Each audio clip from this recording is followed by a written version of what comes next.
Olá, graça e paz da parte do Senhor Jesus Cristo, muito bom dia a todos, sou o apóstolo Miguel Ângelo.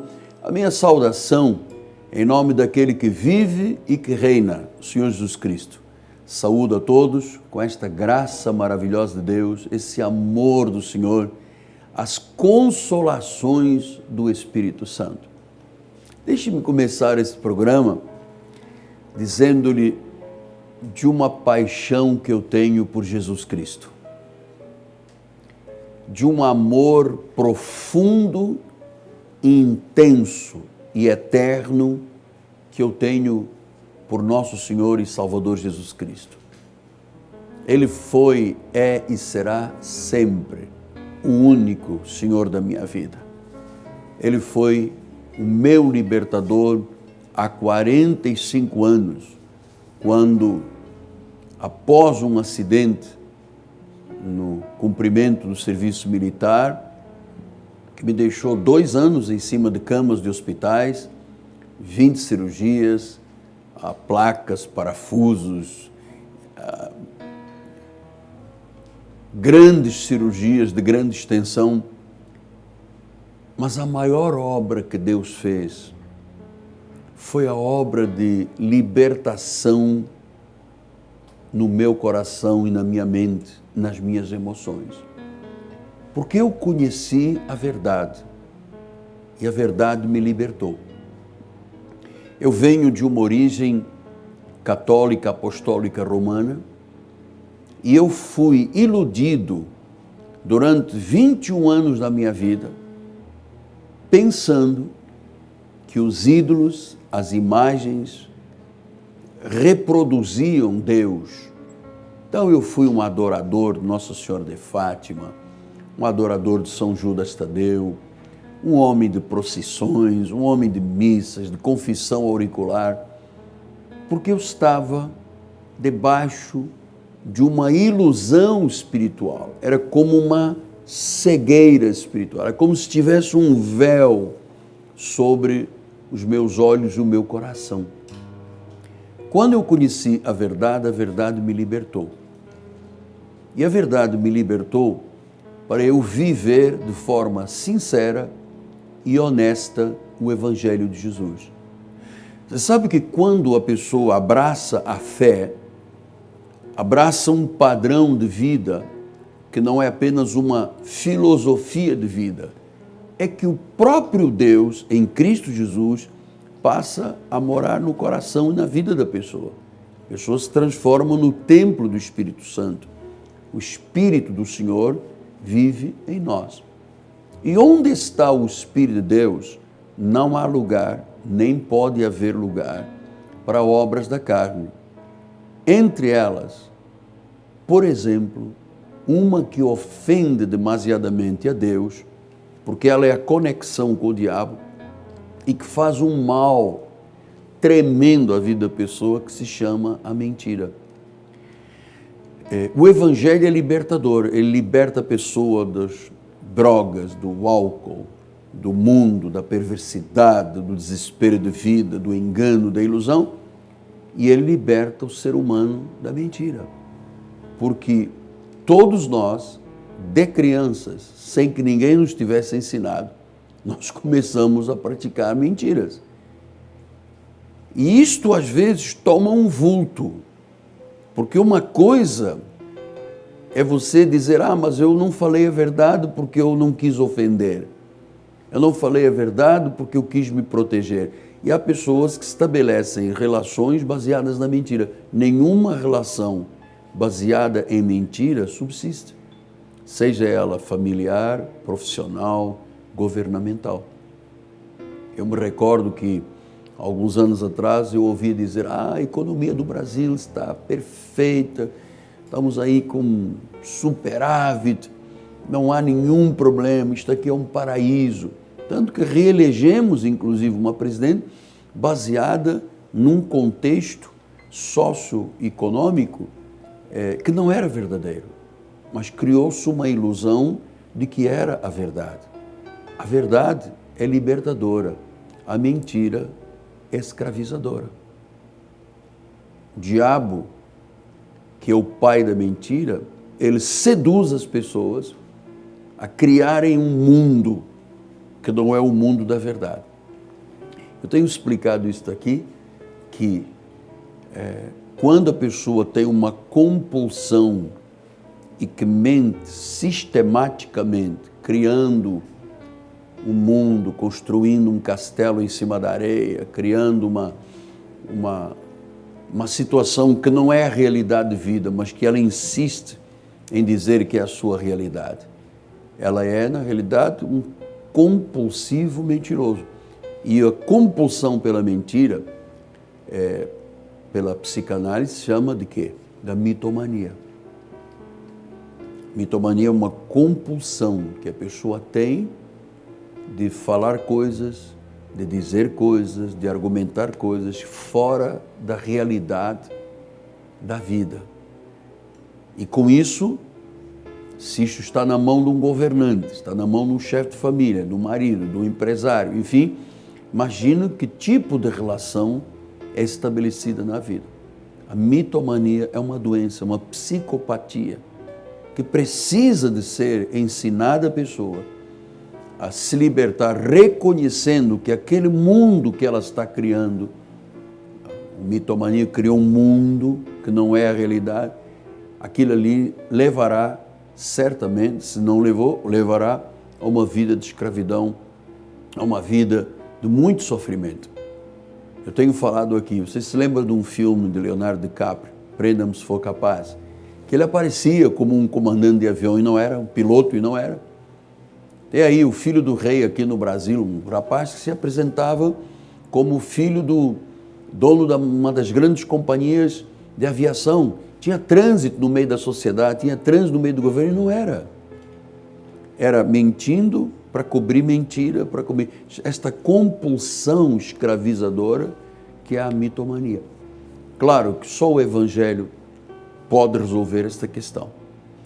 A pessoa pode tomar todos os remédios, todos os ansiolíticos, não resolve, porque isso depois leva a um estado de depressão e, quizás, pode levar até ao óbito. A pessoa pode gerar o seu próprio óbito através do suicídio. Então, nós entendemos que a grande obra que o Espírito de Deus, pela palavra, faz é que limpa a pessoa, regenera a pessoa. Diz que o Espírito Santo, a palavra lava, o Espírito Santo regenera. Então a pessoa chega ao Evangelho pela eleição de Deus e às vezes ela está debaixo desta compulsão da mentira, do engano, mente ao marido, mente ao marido. Eu me recordo de um casal que o esposo disse, olha, minha mulher gastou o meu dinheiro todo e nunca me disse nada, ela me traiu, porque ela possuía essa compulsão da mentira através do gasto. Ela se sentia feliz gastando porque ela tinha uma compulsão, era dependente, né? As endorfinas dela precisavam ser sempre extrapoladas, mas era uma mentirosa compulsiva, era uma mitomaníaca. Agora vejam os senhores, quando esta compulsão da mentira vem para o âmbito espiritual, porque se pressupõe que o pregador que fala da verdade vive a verdade. Se pressupõe que a igreja do verdadeiro Deus seja um lugar como reserva moral onde a verdade é promulgada e vivida. Mas existem apelos contrários desde os tempos de Jesus, que Jesus já dizia, atenção, olha o falso profeta, ele se traveste de, acho que por fora ele põe uma pele de ovelha, mas por dentro ele é um lobo roubador e devorador. Ele diz, pelos frutos você conhece. Eu sei que há tanta gente que tem caído, tem sido iludida em mentira, né? Você sabe aquele investimento de pirâmide, que levou tanta gente à bancarrota, porque alguém criou uma mentira compulsiva, você investe 100, você vai receber 500, investe 1.000, você vai receber 2 milhões. Então, esta mentira atrás da mentira criou aí bancarrota para milhares de pessoas. Então, isto no âmbito espiritual é dramático. Pedro, ao escrever a sua segunda epístola, ele fala assim no capítulo número 2. Assim, pois, como no meio do povo surgiram falsos profetas, olha aí, o falso profeta, assim como também haverá entre vós falsos mestres, os quais introduzirão dissimuladamente heresias destruidoras, ao ponto de renegarem o soberano Senhor que os resgatou, trazendo sobre si mesmo repentina destruição. Então vejam, senhores, diz que introduzirão dissimuladamente heresias, mentiras, enganos, que são destruidores. Eu às vezes, não tenho muito tempo, mas às vezes eu ouço numa rádio, num canal de televisão, eu digo, mas como é que é possível alguém acreditar nisso? Acreditar que um vidro de óleo, um pedaço de sal, um pedaço de papel, de tecido, de madeira, pode uma chavezinha de não sei de que, de plástico, pode ser a solução de todos os problemas. Você não vê que isso é uma heresia destruidora, é um engano destruidor, que leva, diz a palavra do Senhor, heresias destruidoras. E para quem promulga, diz a Bíblia, que leva à destruição, repentina destruição. Pedro continua, muitos seguirão as suas práticas libertinas e por causa deles será infamado o caminho da verdade. Quer dizer que viver esta ilusão do falso profeta, esta mitomania de se mentir, de se promulgar coisas que não tem nada a ver com a Bíblia, mas dizendo que é da Bíblia, a Bíblia diz, mas não diz, isso tudo que é herético, que é mentiroso, isso parte da boca de alguém que está, e do coração, que está debaixo de uma compulsão mentirosa. Porque eu cheguei à conclusão que as pessoas, biblicamente, que pregam a Bíblia e que fazem contextos nas suas pregações fora da Bíblia Sagrada, na realidade elas estão debaixo desta compulsão. E Pedro continua dizendo, também movidos por avareza farão comércio de vós com palavras fictícias. Para eles o juízo lavrado a longo tempo não tarda e a destruição não dorme. Veja, diz que palavras fictícias, movidos pela avareza, fazem comércio de vós. Então nós estamos, hoje em dia, vendo uma hecatombe nesta questão. Eu, às vezes, recebo pessoas no nosso ministério que me dizem, apóstolo, eu não sei onde é que tinha a cabeça. Como é que eu fui acreditar numa coisa dessa? Se é heresia, é mentira. Se é mentira, tem conexão com o diabo. Se tem conexão com o diabo, o final disso é destruição, porque ele veio para matar, roubar e destruir. Eu louvo a Deus, porque quando Deus levantou o nosso ministério, eu pensei da seguinte forma, ou eu vivo a verdade do Evangelho, ou eu me recuso peremptoriamente a ser o porta-voz de mentiras. Porque se não há sinceridade, se não há honestidade que o Evangelho provoca pela regeneração, pela reconciliação com Deus, Paulo diz isso, faz morrer a tua natureza terrena. A natureza terrena, a nossa natureza terrena, desde crianças, nunca vi a minha mãe, eu pequenino e a minha mãe me ensinando a mentir ao meu pai. Isso já nasce com a pessoa, é da carne da pessoa. A pessoa nasce em pecado. E dizem as estatísticas que por volta dos 16, 18 anos é quando essa compulsão pela mentira se torna algo forte na vida das pessoas que não conhecem o Evangelho. Então, quantas vezes a pessoa diz que ama e não ama nada? Outras pessoas dizem, você é isso e aquilo, e depois, na prática, é totalmente contrário. Então, nós entendemos que o evangelho da graça de Deus é um evangelho libertador. A pessoa é ou não é da graça, amado? Porque na graça de Deus não há espaço para viver um pouco de verdade, um pouco de mentira, um pouco de graça e um pouco de lei. Quando Paulo escreve aos Gálatas, ele fala sobre isso. Olha só, quer ver? Deixa eu chegar lá. Gálatas, capítulo 5, ele diz: para a liberdade foi que Cristo vos libertou. Permanecei, pois, firmes e não submetais de novo a um jugo de escravidão. Então aqui ele está falando de um jugo de escravidão da lei, porque o diabo usa a lei de Moisés para fazer as pessoas viverem, sendo gentias, como se fossem judeus, anulando o sacrifício de Cristo. Isso é uma mentira. Por isso é que Jesus disse: conhecereis a verdade e a verdade vos libertará. Se a lei fosse um pacto perfeito, não era preciso, nem seria necessário se estabelecer um novo pacto de melhores e superiores promessas. Não seria necessário. Mas ele tinha defeito, não salvava, não, era fraco, era inútil. Desde que Jesus agora veio estabelecer um pacto novo, uma aliança nova.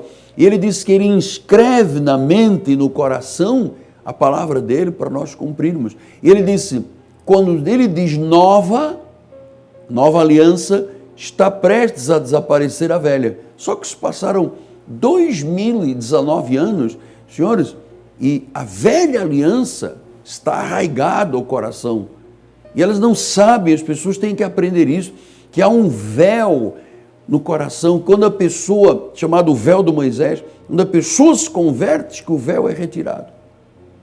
A mentira é retirada, a maldição é retirada, as escamas caem dos olhos e a pessoa é livre. Eu só passei a ser um homem completamente livre dessas reminiscências da lei, dessas tradições da lei que não anulam a palavra, na realidade elas anulam a palavra, quando a graça de Deus, em 1989, 87 em diante, me iluminou os olhos do coração e eu compreendi a herança e a esperança dos santos. Eu compreendi a multiforme sabedoria de Deus. Eu compreendi, conforme Paulo disse aos Colossenses, que ele nos libertou do império das trevas e nos transportou para o reino do Filho do seu amor. Então diz que esta obra de libertação, ela é do alto da cabeça à planta dos pés, é uma libertação das emoções, é uma libertação das amarras que a religião promove, promulga, o mundo que invade a vida das pessoas diuturnamente. Então, Senhor, você que tem uma admiração pela graça de Deus, você que ama a pregação da graça, não se esqueça que existem pessoas que fazem comércio com os outros, com heresias, portanto, mentiras destruidoras. Então veja, o senhor está num lugar que tem uma placa dizendo igreja e que lá dentro se promulga comércio com a fé das pessoas. Mas como a pessoa está debaixo daquela ilusão da mentira, ela acha que aquilo ali é verdade. Até que um dia os seus olhos espirituais se iluminam. Como eu tive esse processo de ter olhos espirituais iluminados para compreender a herança e a esperança dos santos. Eu também já participei de ministério que não tinha um mínimo de visão de evangelização, de obra de Deus. Era ali um primeiro reino não saía dali. Então, eu entendo hoje, como um teólogo reformista, que o meu chamado é um chamado paulino, a promulgar o evangelho da graça de Deus, mostrando um único Deus. Cristo é Deus, não existem três. A Bíblia não fala de trindade celestial, amado. Isso foi uma criação de Constantino lá em Roma. A Bíblia fala de um único Deus. Desde o Antigo Testamento, Ele se manifestou como Pai, como Filho na redenção, como Espírito Santo no dia de Pentecostes, mas nós estamos diante de um só Deus. Nós não somos politeístas. Aí vem todo um sistema de heresia e diz, não, existem três. João, quando teve a revelação do Apocalipse, ele diz que eis que eu olho e vejo no céu um trono e alguém assentado no trono. Não eram três tronos, não eram três deuses, não era um Pai, um Filho, um Espírito Santo. Não existe esta coisa de uma pomba. Pomba como símbolo do Evangelho, pomba, uma avezinha frágil, amado. O Evangelho, se você quer simbolizá-lo, traga uma águia poderosa, mas nunca uma pomba, uma chaminha do fogo. Não existe isso aí. O fogo do Espírito está na nossa vida. É o próprio Deus, Cristo em nós, a esperança da glória. Isto é a verdade, esta é a verdade libertadora. Onde há verdade, não subsiste a mentira. A mentira é desmascarada e jogada por terra. Conhecereis a verdade, e a verdade vos libertará. Hoje é quarta-feira, nós estamos aguardando aí com grande expectativa nosso culto apostólico e profético logo à noite. O apóstolo estará na igreja, nós estamos vivendo um mês profético, um mês poderoso, nos conhecendo fatos que estiveram ocultos desde os tempos eternos. Estamos aprendendo a reivindicar os tesouros ocultos, as riquezas encobertas, aquilo que Deus disse que o ímpio ajuntará para dar ao justo. Estamos aí mostrando um evangelho de boas novas, de grande alegria. Que uma vez esta palavra semeada no coração, amado, você passa a ser um novo homem, um homem livre, um homem feliz, uma mulher livre, uma mulher feliz. Eu pensava, quando eu tinha conhecimento da minha vida, ou quando eu tive conhecimento da minha vida, eu nasci para ser um católico e vou morrer católico. Eu vou seguir a tradição da minha avó e ir atrás de Nossa Senhora de Fátima e de São Judas Tadeu. E eu hoje posso lhe dizer, graças a Deus, porque eu nasci para ser de Jesus e para ser salvo. E não ter escamas nos olhos, nem véus no coração. Amém? Nós temos um telefone 30 17 90 90. Ligue para nós, por favor. Se você precisa de uma oração, nós temos bispas conselheiras. Hoje à noite, 7h30 da noite, nosso grande encontro aqui na Catedral Cristo Vive, Rua Maricá, 320, bairro de Campinhos, zona oeste do Rio de Janeiro. Tem parque de estacionamento, tem ambiente climatizado e tem uma grande família que espera por você. Se você sentiu o desejo de semear neste programa, ligue para mim, 30 17 90 90 e semeie uma semente financeira de colaboração com esta programação. Muito obrigado ao povo de Cristo Vive, obrigado à minha equipe de televisão, dou graças a Deus por poder ser um instrumento da verdade de Deus. Graça e paz a todos e até amanhã, em nome de Jesus. Com você, só a verdade é libertadora. Graça e paz.